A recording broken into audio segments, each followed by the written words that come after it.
comment dire, c'est une façon de présenter les choses de manière générale, le combat de la France contre le terrorisme et pour la démocratie, qui est, peut-être qu'on peut en parler, qui est épouvantablement fallacieuse, car en réalité, je vais être parfaitement clair là-dessus, la présence militaire française au Mali, en aucun cas, ce n'est pour combattre le terrorisme et pour défendre la démocratie. Ça, c'est de la communication de la part des autorités françaises et de la part de l'armée française. Enfin, de l'armée française, entendez-moi bien, je parle de l'armée en tant qu'institution, je ne parle pas des soldats. Mais les motifs réels ne sont pas ceux qu'on nous raconte. En fait, mais je voudrais simplement revenir, si vous le voulez bien, sur les motifs invoqués et les motifs réels, parce que ça me paraît important à souligner. D'abord, est-ce que c'est pour combattre le terrorisme islamiste ? Ben non. Ça se prouve facilement. Le Qatar est un financeur massif du terrorisme et pourtant, il n'y a pas d'intervention militaire française au Qatar. Vous voyez ? Donc, c'est pas ça. Est-ce que c'est pour combattre... Il y a moins de poches de djihadistes au Qatar qu'au Sahel mais je vous parle sur le terrain. En termes de dangerosité, de propagation du terrorisme, le Qatar est infiniment plus dangereux que les combattants du nord du Mali. Vous comprenez ? En termes de danger et pourtant, il n'y a pas d'intervention militaire française au Qatar. Donc, c'est pas pour ça. C'est pas non plus pour combattre l'islamisme. Parce que une grande puissance islamiste, dangereusement islamiste aujourd'hui, c'est l'Arabie Saoudite. Et l'Arabie Saoudite, la France lui vend des armes. C'est pas non plus pour rétablir la démocratie ou pour défendre la démocratie au Sahel, parce que, je sais pas vous l'apprendre, au Sahel, l'armée française bombarde les rebelles qui combattent la dictature de Déby au Tchad. Donc la France n'est pas un défenseur de la démocratie au Sahel, ça n'est pas vrai non plus. Donc une fois qu'on a éliminé toutes ces pistes-là, qu'est-ce qui reste comme véritable motif ? J'allais vous poser la question. C'est simple, c'est pour protéger l'accès de certaines grandes firmes françaises aux ressources stratégiques du Sahel. Je vais vous prendre deux exemples pour que ce soit... C'est dommage qu'on n'ait pas une carte, ce serait plus clair pour les gens qui regardent. On aurait dû la faire avant, mais peut-être qu'on en a, si on m'entend en régie, sais pas, éventuellement. Mais en fait, si vous regardez la carte du Mali, et puis vous avez la Mauritanie, et puis vous avez... le Niger. Si vous regardez attentivement, au Niger, vous avez Areva qui exploite des gisements d'uranium en particulier pour les centrales nucléaires françaises. Et en Mauritanie, qu'est-ce que vous avez ? Vous avez l'exploitation du pétrole par une firme qui est Total. Et entre ces deux zones, vous avez quoi ? Vous avez le nord du Mali, où vous avez une situation de révolte. Donc oui, effectivement, il y a un intérêt direct qui est de l'ordre de l'accès des ressources, qui est un intérêt donc géoéconomique, si vous me passez l'expression. Et donc c'est ça le motif fondamental de la présence militaire française au Sahel, parce qu'ils ne sont pas qu'au Mali, et non pas des considérations sur la défense des droits de l'homme. Tous les hommes qui se sont penchés sur le Sahara ont estimé que d'immenses richesses dorment aujourd'hui sous le sable. Richesses minières, richesses pétrolières. Mais les moyens techniques financiers à mettre en œuvre pour l'exploitation rationnelle de ces richesses sont d'une importance telle qu'aucune des régions limitrophes n'est capable de les réunir seule. Précisément, Monsieur le Ministre, que peut-on attendre dans les prochaines années de la mise en valeur du Sahara ? Nous attendons beaucoup de la mise en valeur rationnelle des régions sahariennes. Mais je voudrais vous dire, ou plutôt recommander à tous, la prudence. Le Sahara, en effet, regorge de beaucoup de richesses. Mais pour le moment, pour l'instant, ce sont des richesses mortes. Il nous faut des moyens financiers, des concours techniques, du travail. Néanmoins, nous sommes en droit de dire que le Sahara, rationnellement exploité, peut constituer des sources immenses de richesses, non seulement pour les habitants du Sahara, pour les populations riveraines, mais également pour l'ensemble de l'Union française. Ce qu'il faut retenir surtout, c'est la source de pétrole, la source énergétique, si capitale à l'indépendance politique de la France et partant de l'ensemble franco-africain. Nous voulons en effet, par l'exploitation des richesses pétrolières, rendre à la France et à l'ensemble de l'Union française leur indépendance vis-à-vis de l'étranger en matière énergétique. C'est un facteur très important dont il faut tenir compte quand on pense, quand on songe à la mise en valeur des régions sahariennes. Qui aura l'Afrique dominera le monde. C'est une vérité. Parce que qui aura l'Afrique sera maître des matières premières dans le monde. Soit qu'il développe ces matières, valorise ces matières premières pour son économie, ou soit qu'elle empêche que sa matière première parvienne au camp adverse. Et vous savez que l'histoire de la guerre contre le terrorisme en Afrique, la version officielle, présentée, entretenue, financée à travers des médias, des instituts, des ceci, cela, elle donne très peu d'espace à une expression pour une autre analyse, pour voir autre chose. C'est-à-dire que dans cette guerre du terrorisme, il y a deux points qu'il faut bien voir. C'est-à-dire, c'est quoi réellement cette guerre? Ce qui est agité, comme je dis, l'écran médiatique, là, mettons-le de côté. Regardons concrètement. L'enjeu, c'est quoi d'abord? Parce qu'il faut aussi s'entendre sur cet enjeu dont on ne dit pas. C'est quoi l'enjeu? L'enjeu, c'est quoi, les bandits terroristes, là? Non. L'enjeu, c'est cet espace.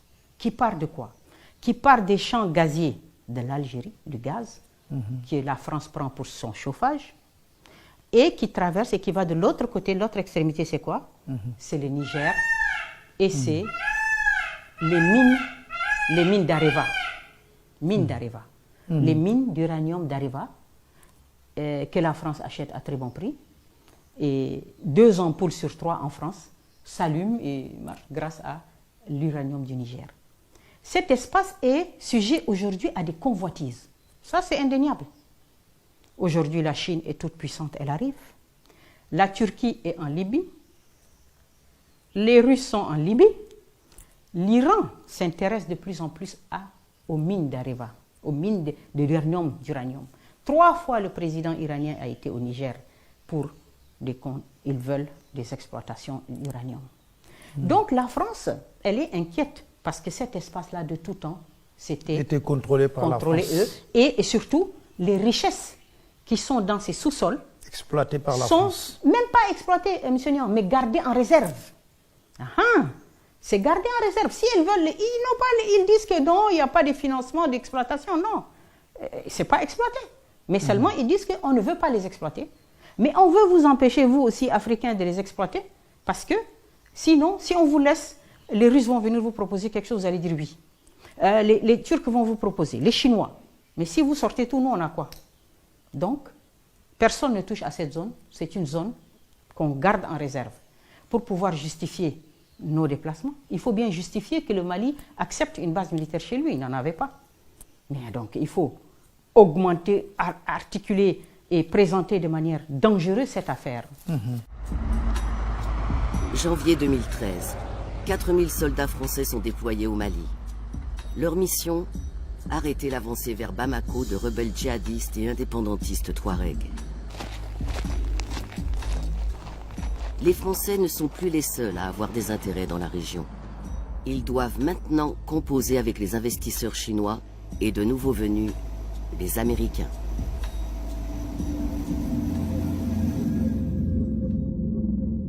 La France-Afrique est devenue le monde Afrique. Car l'Afrique est maintenant un pion essentiel sur l'échiquier mondial du XXIe siècle.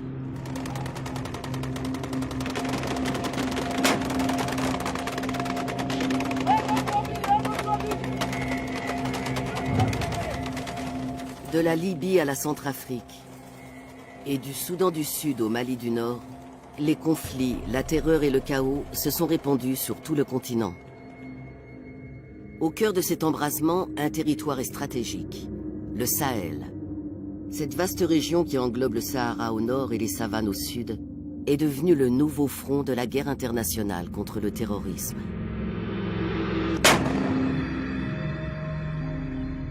Mais le récit officiel de la guerre contre la terreur masque-t-il une bataille d'une toute autre envergure?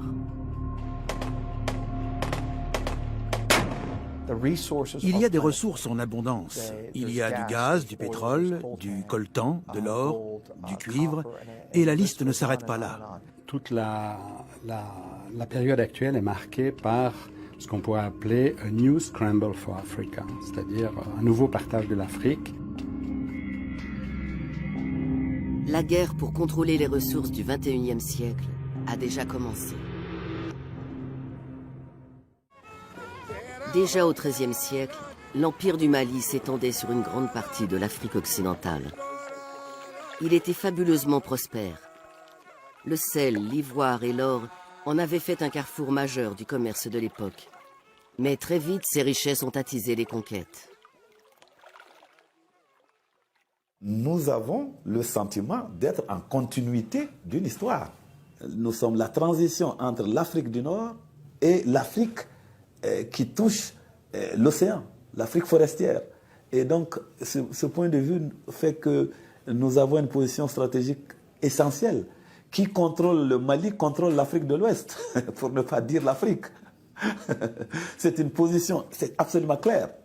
Et donc, cet espace devient un espace de convoitise. Dans les années 60, la découverte de gigantesques réserves de pétrole dans le golfe de Guinée attire un nouvel acteur dont les besoins sont énormes. Les États-Unis.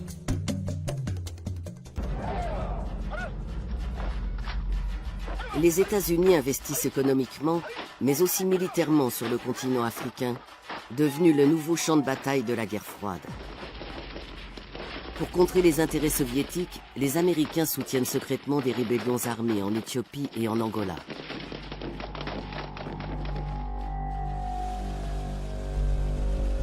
Après l'effondrement de l'Union soviétique, les États-Unis restent la seule superpuissance au monde.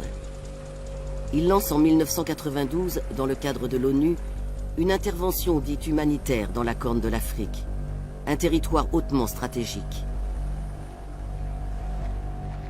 Ils envoient en Somalie 28 000 soldats dans le but de mettre un terme à une guerre civile.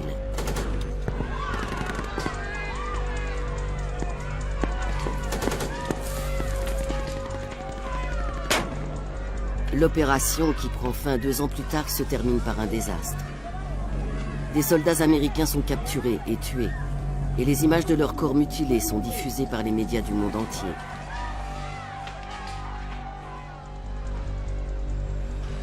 Pour les États-Unis, c'est une humiliation. L'armée se retire.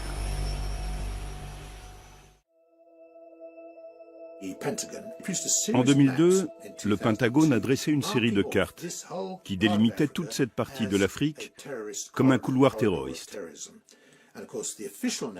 Le discours officiel du Pentagone était que ces terroristes étaient venus d'Afghanistan, dont ils avaient été chassés par les forces américaines. On sait maintenant que c'était faux.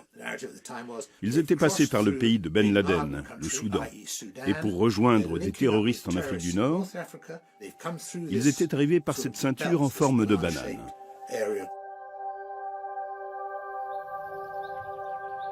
Jeremy Keenan, un professeur et essayiste britannique, a passé 40 ans à étudier le Sahara. Il soutient que le discours de l'engagement militaire des États-Unis pour la région n'est pas seulement sécuritaire. Il y a eu à cette époque aux États-Unis quelque chose de plus important peut-être que le 11 septembre. La publication de ce qu'on appelle communément le rapport Cheney. C'était le premier ordre exécutif donné par le président Bush après son arrivée au pouvoir. Et il consistait à faire le point sur la crise énergétique aux États-Unis.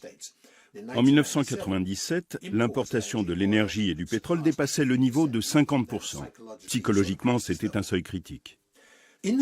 Ce rapport se focalisait sur les futures ressources de pétrole et naturellement sur l'Afrique, qui promettait de devenir le premier fournisseur de pétrole de qualité susceptible d'alimenter les infrastructures américaines. Encore plus que le Golfe. Si bien que d'un seul coup, l'Afrique a pris une importance cruciale pour la classe politique à Washington. Et plus particulièrement le Sahel, avec au nord, en Algérie et en Libye, les plus grandes réserves pétrolières d'Afrique, et au sud, celles du golfe de Guinée. De surcroît, le Sahara serait riche de gisements pétrolifères encore vierges.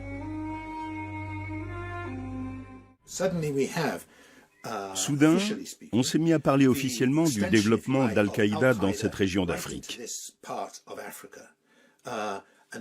Et c'est ce qui a permis aux États-Unis de justifier un nouveau front contre le terrorisme en Afrique. Deterring and defeating transnational threats, preventing future conflicts, supporting humanitarian and disaster relief efforts, and protecting U.S. security interests. That's the mission of U.S. Africa Command. Ils se sont dit qu'il leur faudrait un poste de commandement séparé, un QG qui se concentrerait sur l'Afrique. Le gouvernement Bush, c'est Donald Rumsfeld qui était à la tête du Pentagone à l'époque, a décidé de créer ce poste de commandement exclusif. Les États-Unis sont le seul pays au monde à avoir divisé la planète en secteurs militaires distincts qu'ils surveillent et dans lesquels ils possèdent des bases. Il y a Northcom, PACOM, Southcom, EUCOM, CENTCOM et maintenant AFRICOM.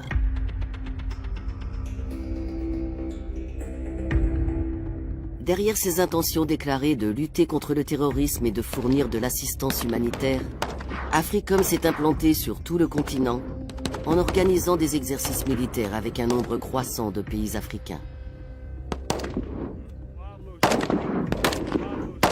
Mais est-ce là la seule raison d'être d'AFRICOM ?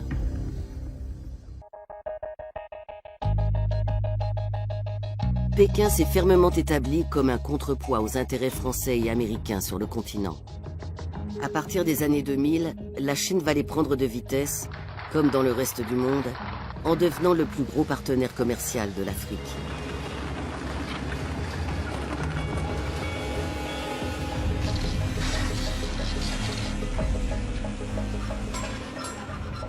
Les Chinois sont arrivés sur ce continent au moment où finalement toutes les puissances occidentales, et en particulier les Français, étaient en train de donner des leçons aux Africains en disant il faut faire des élections, il faut aller à la démocratie, et puis surtout il y avait les plans d'ajustement structurel du FMI et de la Banque mondiale. Les Chinois sont arrivés, ils ont dit aux Africains nous, on vous donne pas de leçons, on s'ingère pas dans vos affaires politiques. Les dettes, on vous donne tout l'argent. Finalement, les Occidentaux, c'est très bien, ils vous ont annulé les dettes, ils ont passé l'ardoise. Mais nous, auprès de nous, on vous donne des prêts énormes à taux zéro.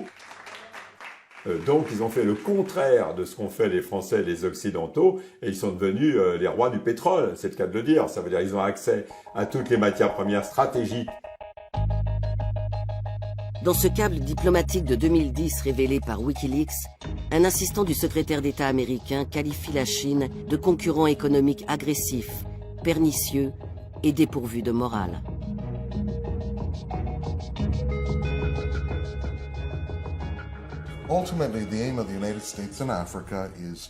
L'objectif réel des États-Unis en Afrique est de mettre en place des mécanismes qui assurent l'accès à des ressources stratégiques essentielles aux industries clés américaines, ainsi que l'accès au pétrole, afin de se poser comme contrepoids à la Chine. La Chine se livre elle aussi à une course pour acquérir le plus de minerais, de pétrole et d'autres ressources naturelles possibles pour ses industries. Les États-Unis, bien qu'ils ne soient peut-être plus une puissance industrielle majeure, ont une industrie militaire qui dépend largement de minerais qui ne se trouvent qu'en Afrique. AFRICOM va être le moyen de consolider les intérêts américains sur le continent africain. Mais quand le Pentagone veut installer son poste de commandement sur le terrain, les choses ne se passent pas comme prévu. Les Américains cherchaient à établir le siège d'AFRICOM ainsi qu'un siège de la CIA pour l'Afrique au Mali. Le problème, c'est que les Africains ont une position commune actuellement de refuser l'établissement de nouvelles bases militaires. Cette opposition a obligé les Américains à installer la base de commandement d'AFRICOM à des milliers de kilomètres de là, à Stuttgart, en Allemagne. La résistance contre toute présence militaire américaine est longtemps menée par un leader africain charismatique et fort riche, le même qui est depuis des décennies une sérieuse épine dans le pied de l'Occident. Dès le début de sa carrière en tant que dirigeant politique, Mouammar Kadhafi s'est opposé à toute présence militaire étrangère en Afrique. Une des premières choses qu'il a faites après son arrivée au pouvoir en 1969 a été d'expulser les bases militaires britanniques et américaines de Libye. Et la position de Kadhafi jouissait d'un soutien politique considérable sur le continent. Nelson Mandela partageait quasiment le même point de vue. Il n'était pas question que des forces africaines soient commandées par des représentants militaires étrangers, ni que des militaires étrangers occupent une partie de l'Afrique ou opèrent sur son sol.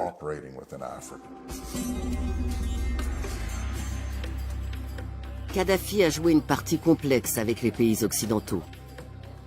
Le président Ronald Reagan le qualifie de chien fou du Moyen-Orient et tente de l'assassiner en 1986 en bombardant son palais. Sans succès. Les immenses réserves pétrolières que Kadhafi a nationalisées quand il a pris le pouvoir lui assurent une véritable indépendance et un ascendant sur l'ensemble du continent. À partir des années 90, Kadhafi est devenu une sorte de sommité, une voix prépondérante et sûrement l'une des plus fortes à défendre l'intégration africaine absolue.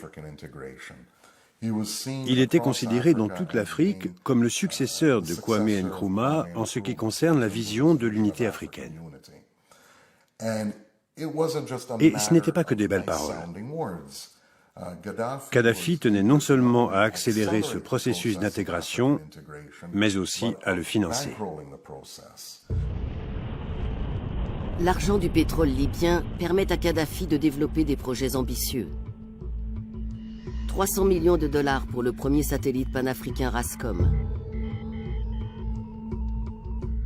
Et 30 milliards pour le plus grand système d'irrigation au monde.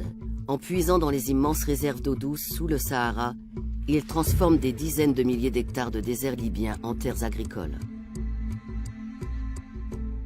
Kadhafi démontre ainsi que l'Afrique peut se développer sans passer par les banques occidentales ou le Fonds monétaire international. À coût de dizaines de milliards de dollars, la Libye a financé un grand nombre d'institutions économiques comme la Banque africaine de développement ou le Fonds monétaire africain. L'Afrique allait développer ses propres solutions, mettre en place ses propres programmes. Donc l'Afrique, du point de vue de Kadhafi et sous son leadership, est ainsi devenue de plus en plus un bloc et non plus une série de nations individuelles disparates avec lesquelles on pouvait négocier en tête-à-tête et qu'on pouvait monter les unes contre les autres. Lorsque Kadhafi est élu président de l'Union africaine en 2009, les Américains s'inquiètent. Dans un câble révélé par Wikileaks, il note que la Libye va chercher à utiliser la présidence de Kadhafi pour le glorifier et promouvoir son projet d'États-Unis d'Afrique. Les multinationales américaines ont aussi leurs problèmes avec le dirigeant libyen. En particulier, lorsqu'il décide d'annuler un contrat d'1 milliard de dollars avec Bechtel, la plus grande entreprise de travaux publics aux États-Unis, qui entretient des liens étroits avec Washington. Le fait qu'une compagnie ayant le savoir-faire et l'assise financière de Bechtel ne soit pas parvenue à décrocher ce contrat est un avertissement pour les entreprises américaines et occidentales qui cherchent à s'implanter sur le marché libyen en pleine expansion. Ainsi que pour les autres entreprises américaines qui envisageraient d'y investir. Kadhafi se met aussi à dos la France. Après avoir été courtisé par le président Nicolas Sarkozy, le dirigeant libyen annule de gros contrats d'armement. On oublie à quel point Sarkozy avait déroulé le tapis rouge à Colonel Kadhafi en décembre 2007 et le colonel Kadhafi, en échange, lui avait promis 14 milliards de dollars de contrats. Il y avait une shopping list absolument incroyable. Finalement, Kadhafi a ridiculisé Nicolas Sarkozy parce qu'il n'y a rien eu du tout ou très très peu de choses par rapport à ce qui avait été promis.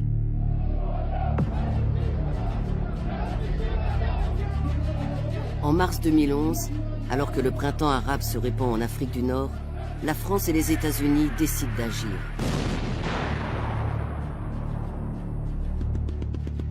le Conseil de sécurité des Nations Unies donne son aval. La protection des droits de l'homme justifie la guerre. Nos forces aériennes s'opposeront à toute agression des avions du colonel Kadhafi contre la population de Benghazi.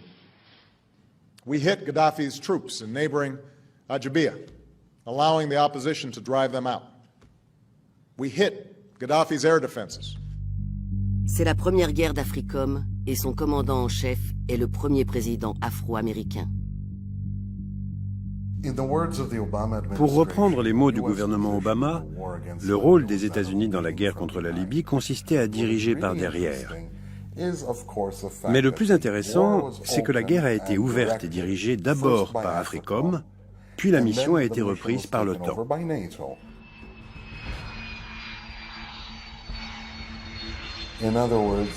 En d'autres termes, ceux qui mènent les opérations à l'OTAN sont eux-mêmes dirigés par les États-Unis qui commandent officiellement l'OTAN. En plus de ça, après l'arrêt des bombardements et avoir fait l'éloge des alliés en Libye, Obama a révélé qu'un certain nombre de bombardements français avaient en réalité été effectués par des pilotes américains.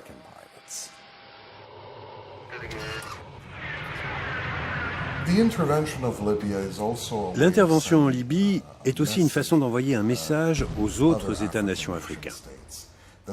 S'ils se lancent dans un processus de défiance radicale, visant à une indépendance radicale, dans un processus nationaliste et anti-impérialiste, il pourrait y avoir des conséquences qui ne sont plus de l'ordre de l'hypothèse.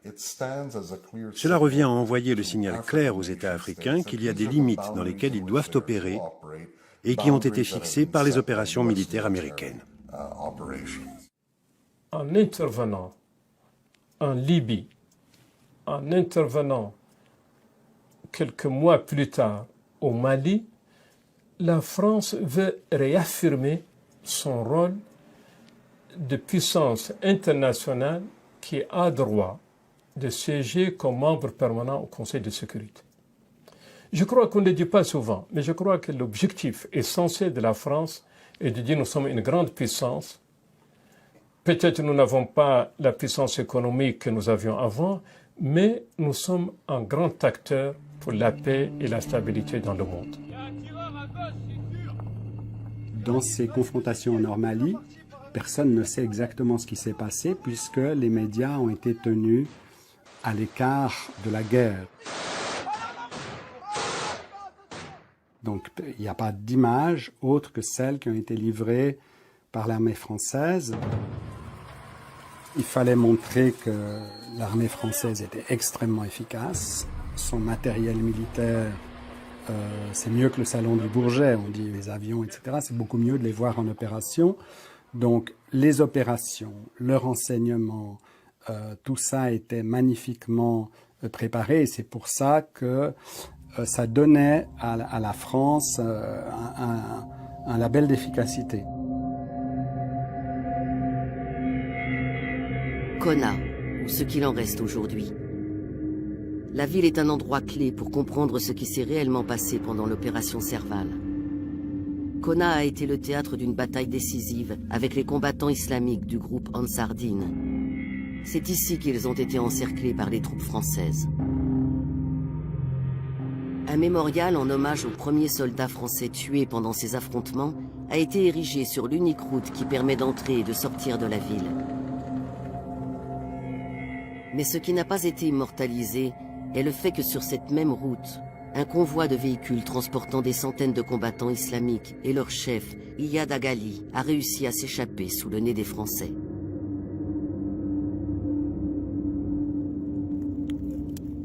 Sur le terrain, de nombreux témoins du conflit se posent des questions.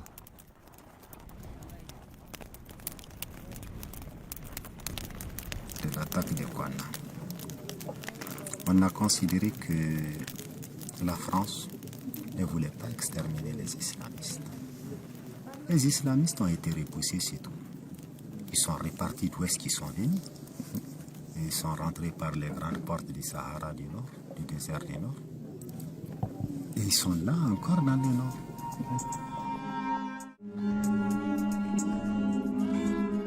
La question qui saute aux yeux, c'est ces pick-up, qu'est-ce qu'ils sont devenus au lendemain du début de l'intervention Serval? Il n'y a qu'une seule route qui conduit vers le nord. Il aurait été facile, avec les moyens aériens dont dispose la France, de les intercepter.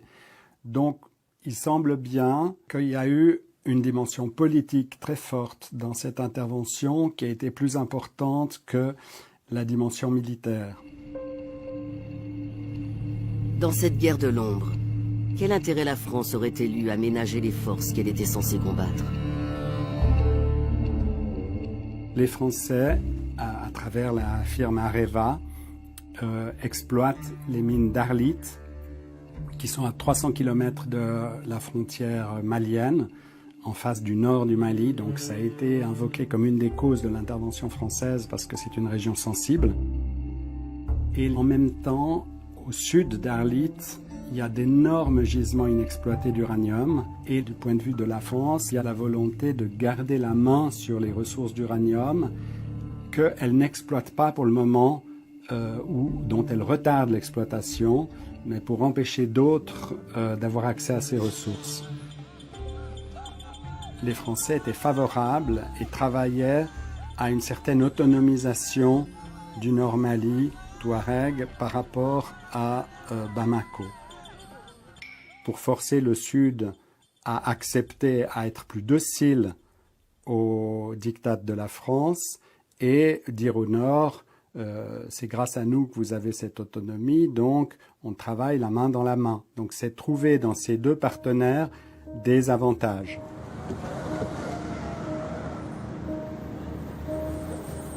Dans cette partie d'échecs, la France n'est pas seule. Et c'est bien loin du Sahara que se décide le futur économique de la région. Des représentants des groupes pétroliers, des experts du capital risque et des responsables africains en charge de l'énergie se retrouvent à Londres, capitale financière de l'Europe, pour discuter de contrats et rêver de gros profits. Bonjour mesdames et messieurs et bienvenue à ce 11e forum de l'Afrique indépendante. Malgré le chaos, les guerres et les révolutions, l'intérêt des Occidentaux reste considérable pour ce qui pourrait être la plus grande réserve non exploitée de pétrole sur le continent. L'Eldorado du Sahel, le bassin de Taoudéni, qui s'étend de la Mauritanie à l'Algérie, couvrant le Nord Mali.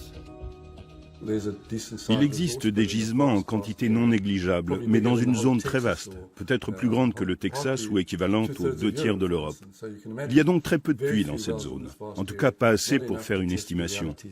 Il faudra beaucoup de temps pour connaître les ressources exactes de ce bassin.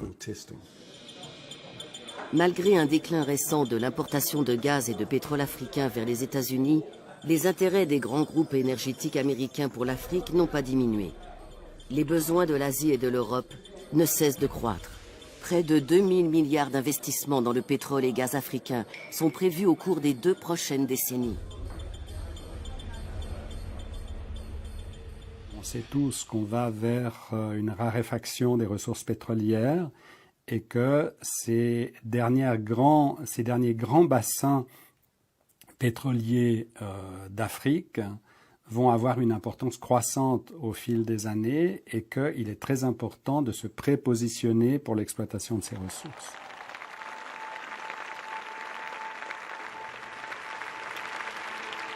En mai 2014, Obama annonce qu'il va consacrer 5 milliards de dollars supplémentaires à la lutte contre le terrorisme mondial. But as we move to a train and advise mission in Afghanistan, our reduced presence there allows us to more effectively address emerging threats in the Middle East and North Africa. So earlier this year, I asked my national security team to develop a plan for a network of partnerships from South Asia to the Sahel.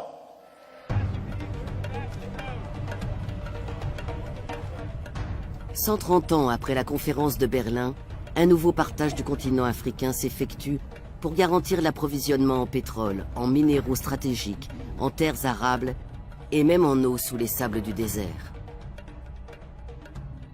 C'est pour cela que la véritable histoire de l'intervention de l'OTAN en Libye reste à écrire. reste à écrire. Mais elle découle de cette affaire non, mais pas du tout, parce que la France à elle seule ne pouvait pas mener cette intervention. Les Britanniques aussi y ont été associés. Il fallait qu'il y ait les États-Unis qui ont été associés, l'ensemble des pays de l'OTAN, même la Norvège y a été associée, le Qatar y a été associé, les Émirats Arabes Unis y ont été associés, l'Arabie Saoudite y a été associée. Mais vous avez été au cœur du système libyen, vous avez été au cœur de l'État libyen. Oui, mais je vais vous dire pourquoi. Je vais vous dire pourquoi. Je pense que Kadhafi a signé son arrêt de mort lorsqu'il a décidé de créer une monnaie commune à l'Union africaine. Car je vous rappelle que la Libye fait partie de l'Union africaine. Que le siège de cette banque, de la banque qui devait émettre cette monnaie, avait déjà été fixé au Cameroun. Je vous rappelle que dans le cadre du financement de cette banque, l'État libyen apportait 90% du capital requis. Ce qui permettait ainsi à l'Union africaine de sortir des griffes, ou des pays membres de l'Union africaine, de sortir des griffes des bailleurs de fonds internationaux dont l'aide repose sur le dollar. Ça a été pour lui une erreur cardinale. Car à partir du moment où il a pris cette décision... C'était en quelle année ? C'était en 2008-2009. Car à partir du moment où il a pris cette décision, il a heurté de front les intérêts des États-Unis et du dollar américain. Et vous avez un deuxième élément. Du temps du régime, les compagnies pétrolières étaient strictement encadrées. Elles avaient des zones qui étaient exploitées, certes, mais elles avaient un quota de production qu'elles ne pouvaient pas dépasser. Il y avait des conditions financières extrêmement sévères. Prenez l'exemple de Total. Total devait reverser à l'État libyen plus de 85% du résultat de l'exploitation des zones pétrolières. À partir du moment où le régime tombait, eh bien, chaque compagnie a fait ce qu'elle a bien voulu faire.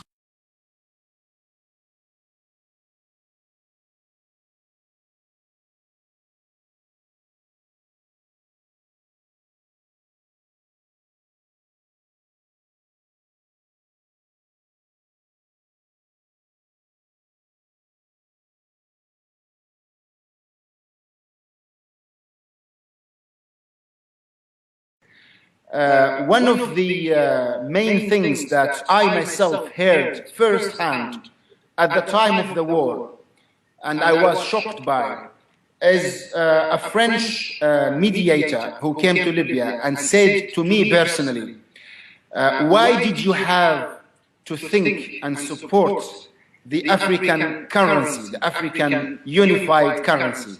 The West sees such economic efforts initiated by Gaddafi in Africa as very, very, very dangerous and destabilizing for the European security, economic security, and for the dominance, imperialist dominance Europe has over Africa. Not many people think that such a project led by Libya to establish the common African market and the united African currency are actually the main reasons, or among the main reasons of NATO's intervention in Libya.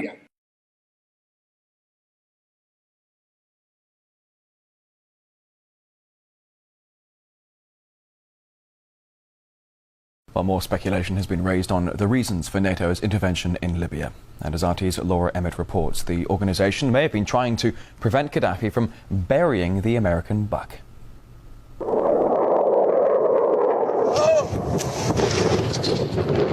According to some, it's about protecting civilians. We must not tolerate this regime using military force against its own people. Others say it's about oil. The only reason they're interested with Libya is about the oil. You'd think we'd be in Iraq if the major export there was broccoli.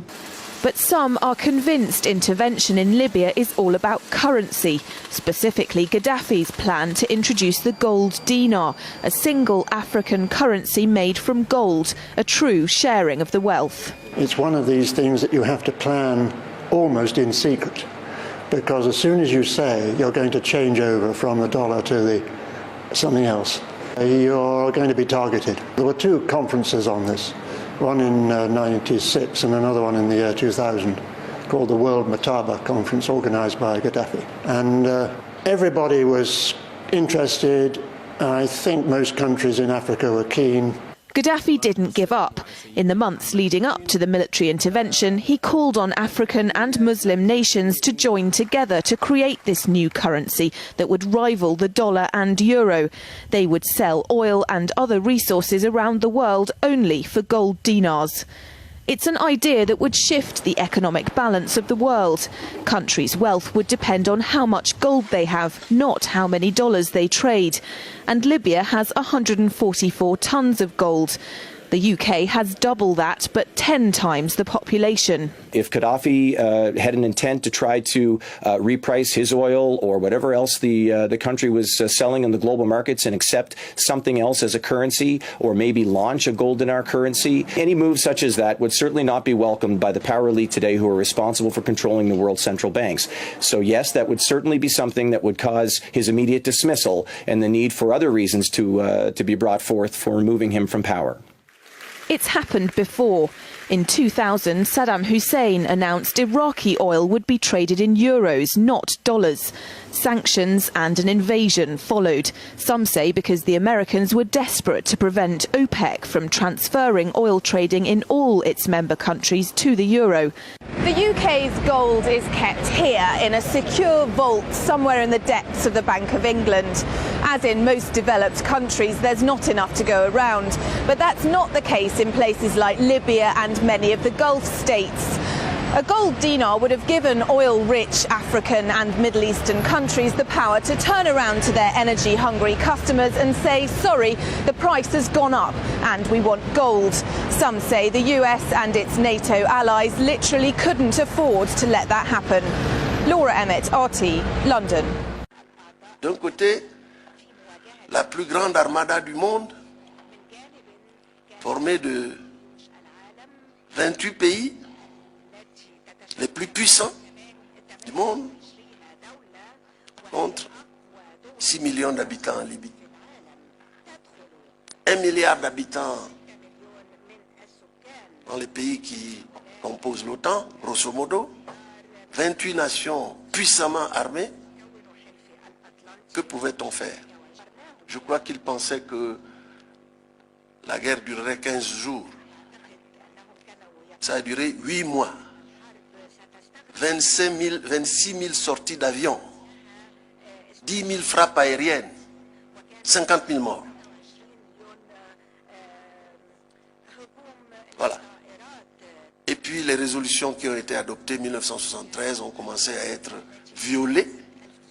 On passe à la résolution 1973 qui parlait de no-fly zone basée sur la protection des civils à régime change. C'est-à-dire qu'au Conseil de sécurité, ils nous ont menti.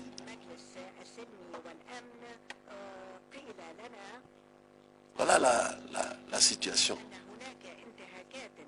Ce qui explique qu'en Syrie, dès qu'ils ont voulu faire la même chose, ils ont eu 2 vétos. Même pas un seul, 2 vétos.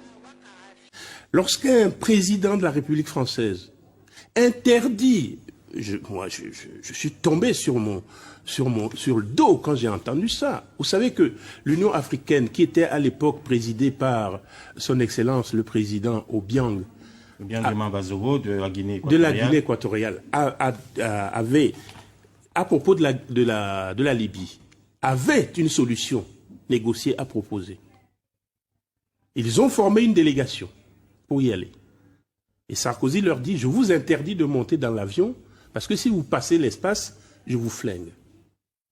Eh bien ça s'appelle de l'irrévérence, c'est de l'irrespect. On ne parle pas comme ça à des pays qui sont souverains. Ce n'est pas que des mots, ça a un sens. Bon, vous savez qu'il y a beaucoup de gens, ils ont la jalousie sur le bien, la richesse des Africains. Aujourd'hui, la crise économique qui secoue aujourd'hui les pays européens, ils tentent de changer l'ordre mondial. Ils tentent de chercher les moyens comme ils veulent. Parce qu'il n'y a pas de possibilité de sauver la situation de la crise. Aujourd'hui, voyez-vous le problème de la Libye? On a réparti les revenus pétroliers. Ça, c'est pareil. Vous voulez dire que les États occidentaux se sont partagés la Libye aujourd'hui? Aujourd'hui, ils veulent changer l'ordre mondial. Ils se sont retrouvés la Libye pour trouver la richesse. C'est le problème qui arrive. Ça, les complicités que la Guinée équatoriale a, parce que la Guinée est un pays riche. Il y a certains États ou certains organismes ou entreprises qui ont besoin de la richesse de la Guinée équatoriale. Vous les connaissez? Non, je ne peux pas parler. Non, mais on a souvent dit que vous faisiez... C'est l'intention. C'est l'intention. Alors, vous faites l'objet de pression, Monsieur le Président, de la part des États occidentaux? Oui, toujours. Toujours? Oui. Comment ça se manifeste? Bon, politiquement. Ah bon? Oui. C'est-à-dire, par exemple, comme les biens mal acquis, par hasard? Bon, le problème des biens mal acquis, c'est récent. C'est récent. Oui, toujours, j'ai des pressions. Avec certains pays, l'ancienne puissance coloniale, peut-être je suis aujourd'hui comme membre des pays de CEMAC. Il y a la beaucoup communauté de choses. économique et monétaire d'Afrique centrale. Oui, parce que la Guinée équatoriale tente d'imposer une situation pas pour avoir la transparence dans la situation de CEMAC. Parce qu'il n'y a pas de transparence. Dans la gestion des institutions de la CEMAC, Oui. la communauté économique Oui. et monétaire Par d'Afrique exemple, centrale. les mêmes banques centrales, les revenus, c'est-à-dire les intérêts, ne correspondent pas à les Africains. Ah bon? Oui. Mais qui les détourne ces revenus? Je ne sais pas. Monsieur le Président, vous avez une idée. Non, non. Vous avez une Je idée. sais, C'est qui? C'est l'ancienne puissance colonisatrice, la France? Oui, les puissances oui. La France, entre autres. Vous savez que j'avais une discussion avec le président Chirac, parce que j'avais mis notre moyen économique à un banc américain. On m'avait accusé d'avoir violé la convention, la règle de CEMAC. J'étais obligé d'apporter tout l'argent. Votre trésor. Oui, mais j'ai demandé l'intérêt pour pouvoir gérer bien le fonds de la Guinée équatoriale. Éclairez mon ignorance, Monsieur le Président. Comment la France intervient dans la CEMAC, dans la Banque des États d'Afrique Vous centrale? savez que la France aussi, c'est un pays membre de CEMAC. Oui, parce que la protection de la Guinée, la monnaie, est garantie par la France. Est garantie pour la France. Parce que la France, il y a des bénéfices aussi. Et elle tire de gros bénéfices? Oui, c'est ça.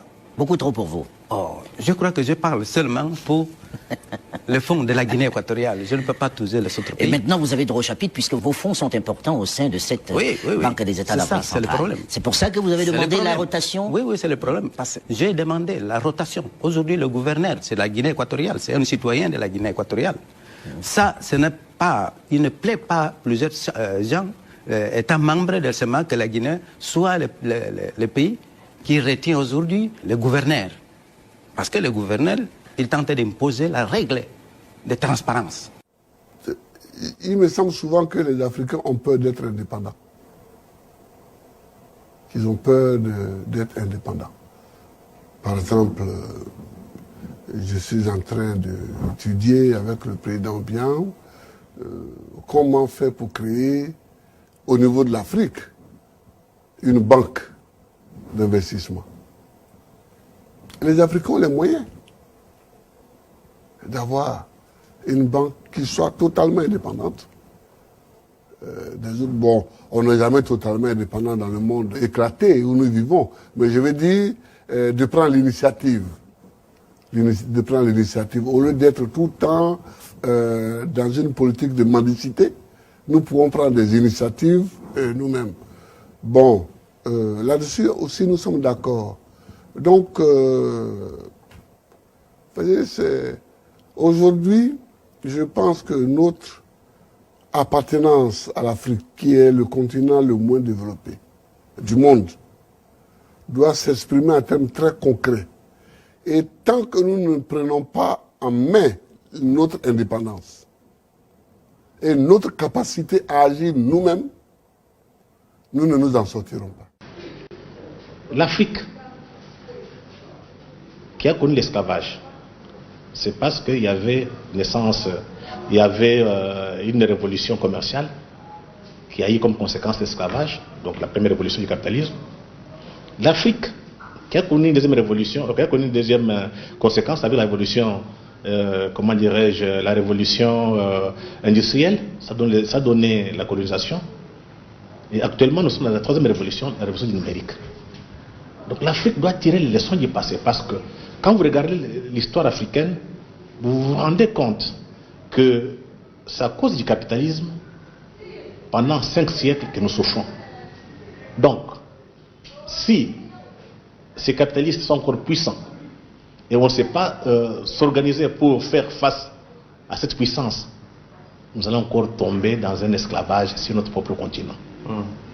Parce que ce qui m'a étonné, c'est quelquefois ça me fait rire. Est-ce que les Africains sont conscients? Les élites africaines sont conscientes? Je pose une question.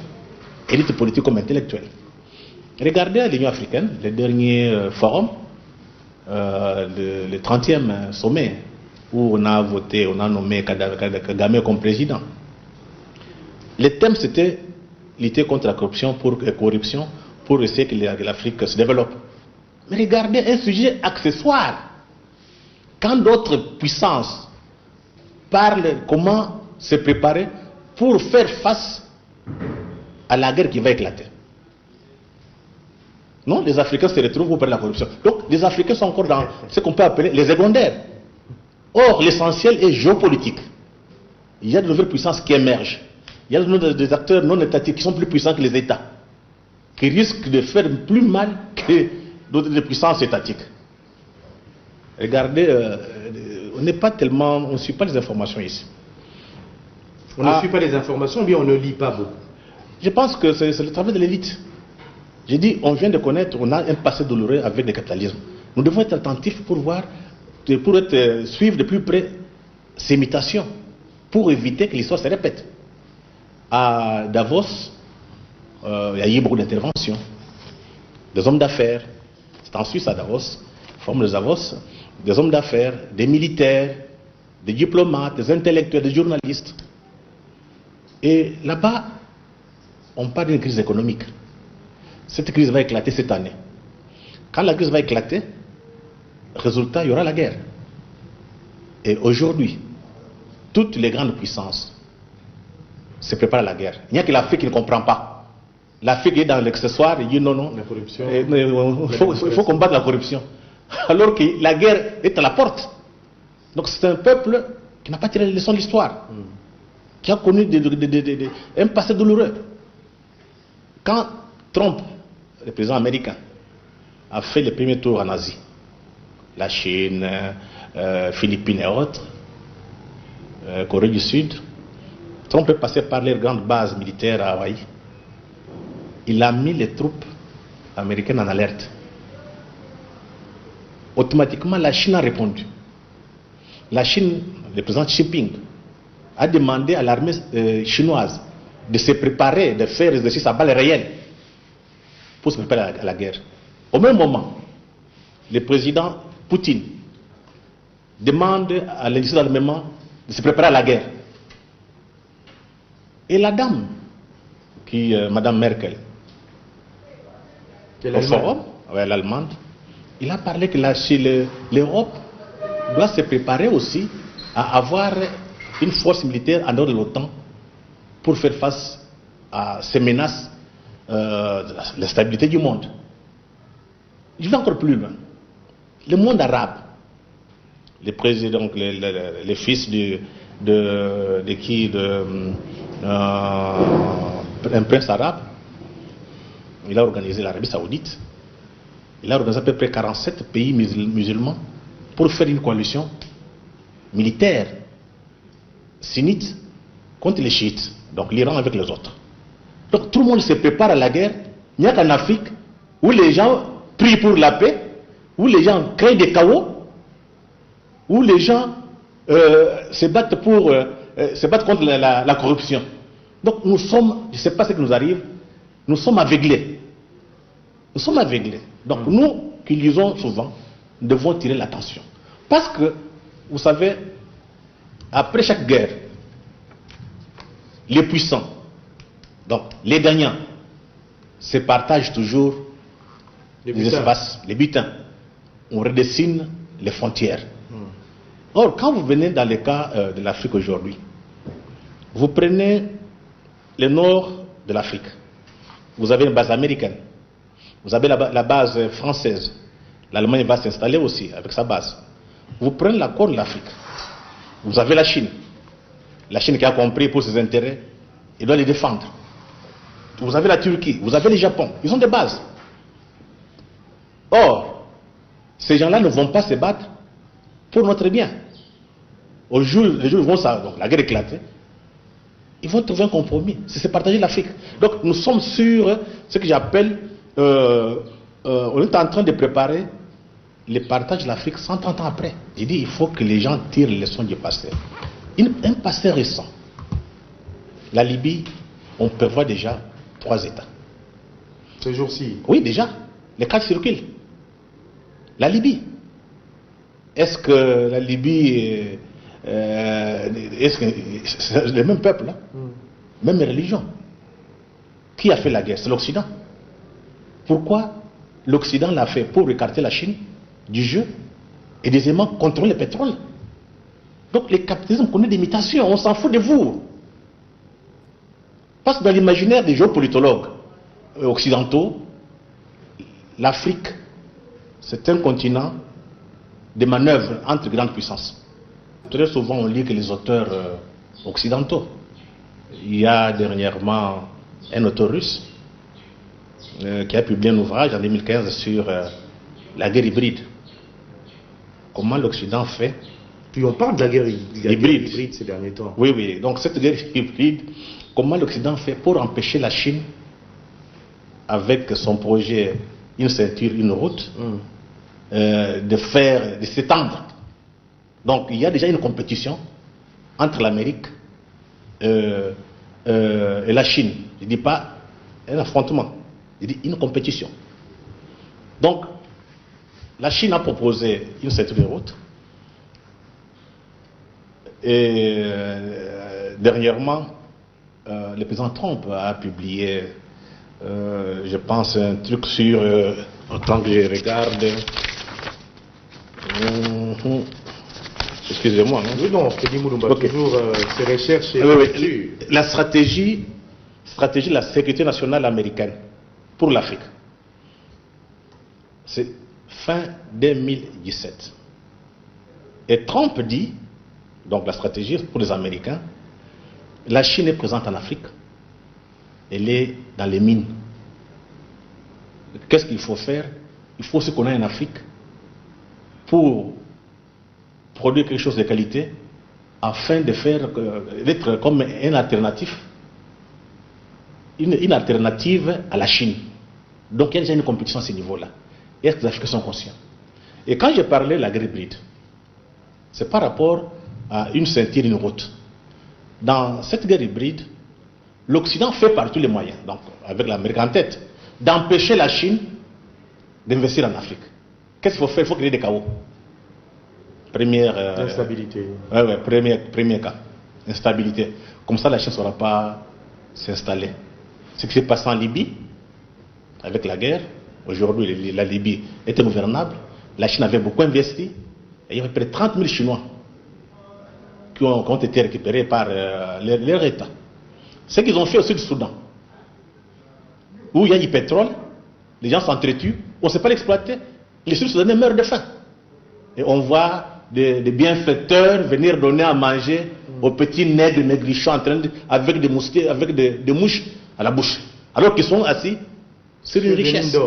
Donc tout ça, empêcher la Chine de mettre la main, c'est la guerre hybride. Deuxième cas de guerre hybride, c'est utiliser, soit à l'intérieur, c'est comme les cas chez nous, les ONG, avec leurs médias, pour créer un chaos et empêcher que la Chine puisse, comment dirais-je, mettre en pratique son projet d'une ceinture, une route.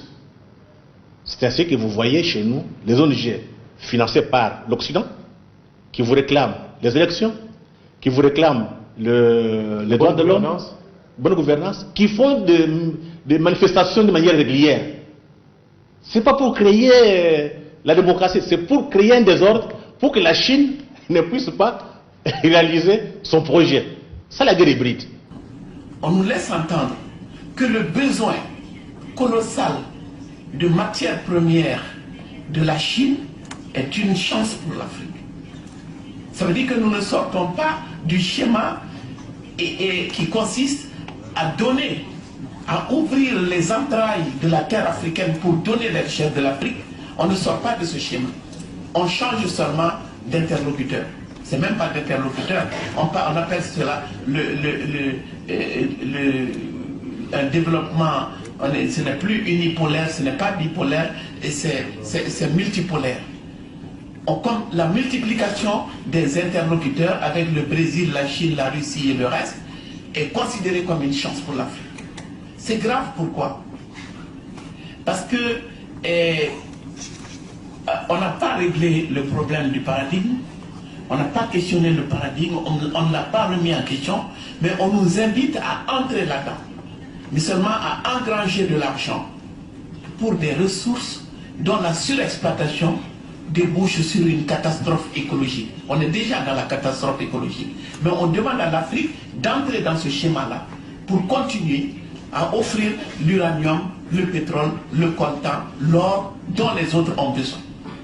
Donc la grande bataille qui s'annonce entre l'Occident et l'Orient, entre les États-Unis et la Chine, bien sûr l'Europe cherche sa place là-dedans, mais ça c'est un autre débat.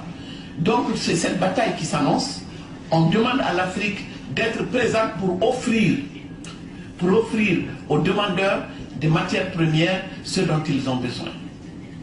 Alors, et l'illusion de l'émergence de l'Afrique, les pays qui émergent, le Brésil, la Russie, l'Inde, la Chine, quand on regarde la dimension, c'est des sous-continents ou des continents.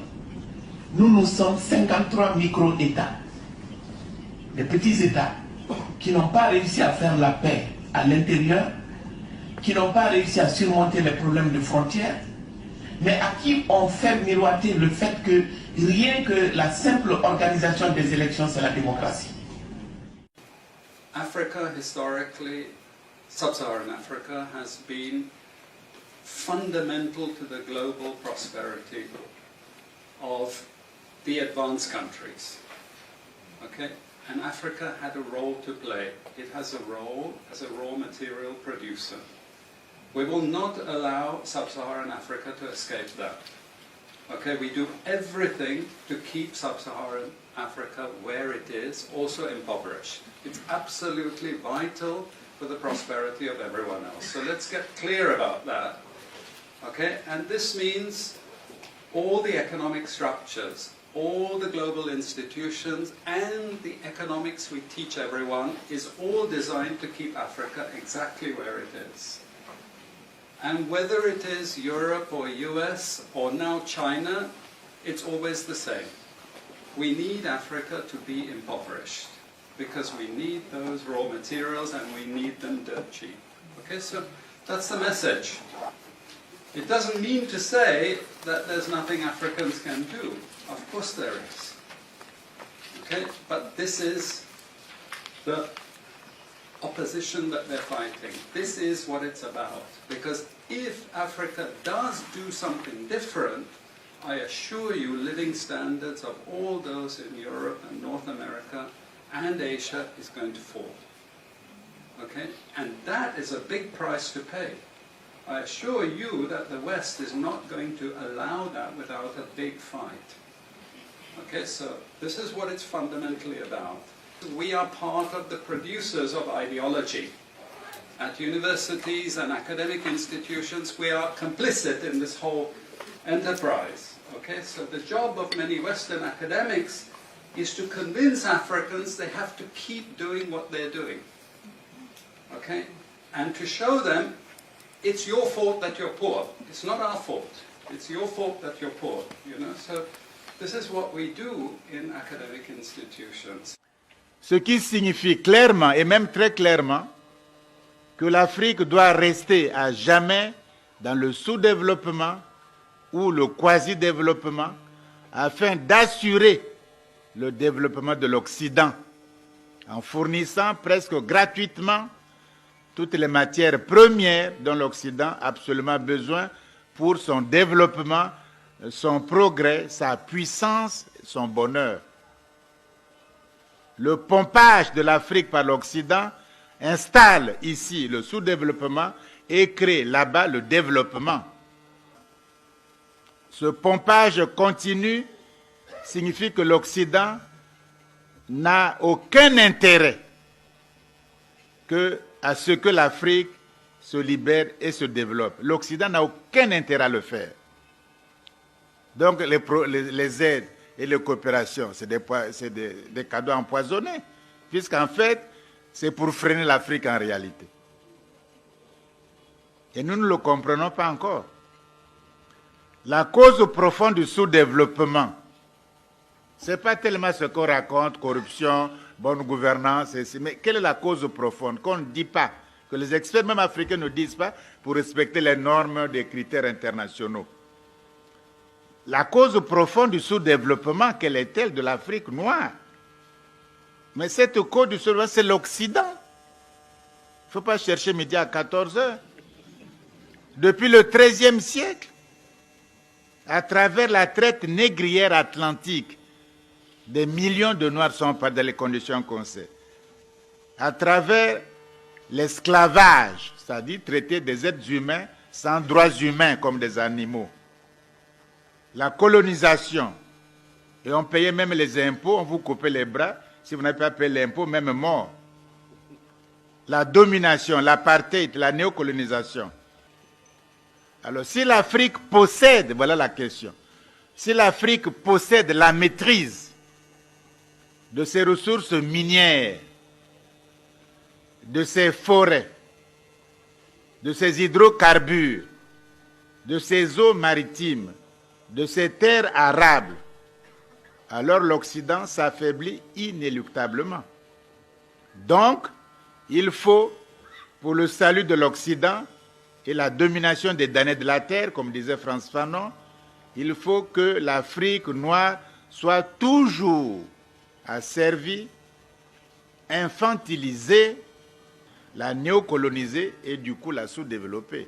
On a intérêt à le faire par tous les moyens. Tous les instituts, toutes les écoles, tous les grands cerveaux européens travaillent sur cette question-là. Parce que si l'Afrique échappe, nous sommes... La question de l'Afrique n'est donc pas le sous-développement ou le développement. Il faut ouvrir les yeux, ce n'est pas notre question. La question de l'Afrique, on s'est trompé pendant des années dans nos cours de sciences po et tout, de sciences économiques. On s'est trompé. La question de l'Afrique n'est pas le sous-développement ou le développement. Nous n'avons pas à nous développer, ça se fait automatiquement. L'enfant qui naît ne se pose pas la question de respirer. S'il a de bons poumons, il respire automatiquement. La question de l'Afrique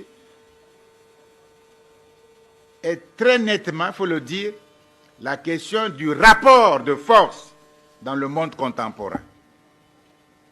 La question du rapport de force dans le monde contemporain. Je vais m'expliquer sur ça, en prenant des images. Pot de terre, c'est-à-dire la céramique, la poterie de terre. Pot de terre contre pot de fer, qui gagne?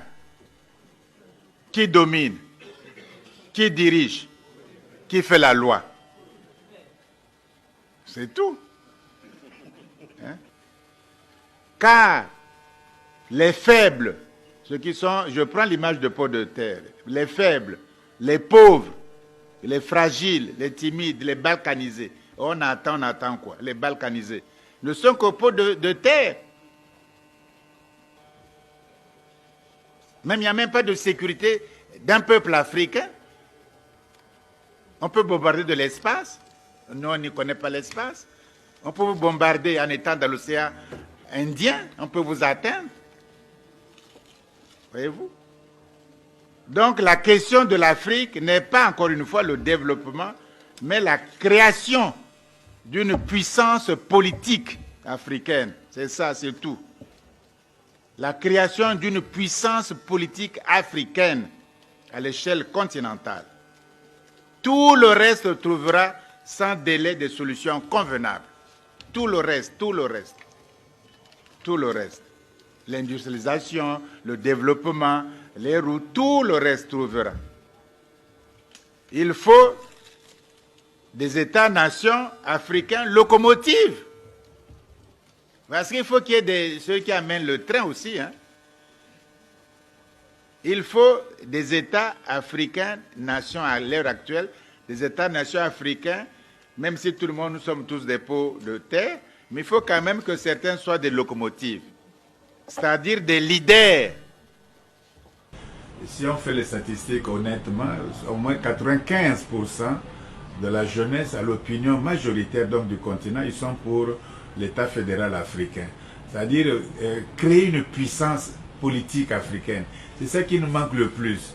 Parce qu'on peut avoir une puissance économique, on peut avoir le franc même, la monnaie, etc. Mais si on n'a pas de puissance politique, on ne se protège pas assez. Aujourd'hui, les États-Unis ont la puissance politique, la puissance économique, la puissance monétaire, culturelle et scientifique. Mais ils ont d'abord eu la puissance politique qui a créé toutes ces autres puissances. Nous, on nous dit de faire l'économie avec les moyennes et petites entreprises. Mais on ne peut pas se développer avec une moyenne entreprise, encore moins avec une petite entreprise. On se développe avec des grandes entreprises, avec la grande industrie. Bon, on nous dit qu'il faut faire le dialogue nord-sud, mais le sud est hyper développé. Le nord est hyper développé, le sud n'est rien. Comment on va dialoguer? Sur quelle base on va dialoguer? C'est le dialogue du pot de fer et du pot de terre. Et quand on voyage ensemble, quand on se cogne, c'est le pot de terre qui sera cassé, vous voyez bien. Donc tout ça, ce qu'on nous raconte aujourd'hui, la Banque mondiale, le Fonds monétaire international et Bruxelles, l'Union européenne à Bruxelles, tout ce qu'ils nous racontent, c'est pour perpétuer la domination du continent africain. La jeunesse n'en veut plus. Et je crois que c'est ça l'espoir. Nous voulons bâtir une puissance politique africaine pour résoudre ensemble nos problèmes monétaires, économiques, scientifiques, de sécurité même du continent africain. Nous sommes des hommes comme des êtres humains. On doit se respecter soi-même. Et que même si les autres ne vous respectent pas, on doit se respecter soi-même et faire le bonheur du continent africain. Aussi, on a trop souffert. Il faut arrêter la souffrance.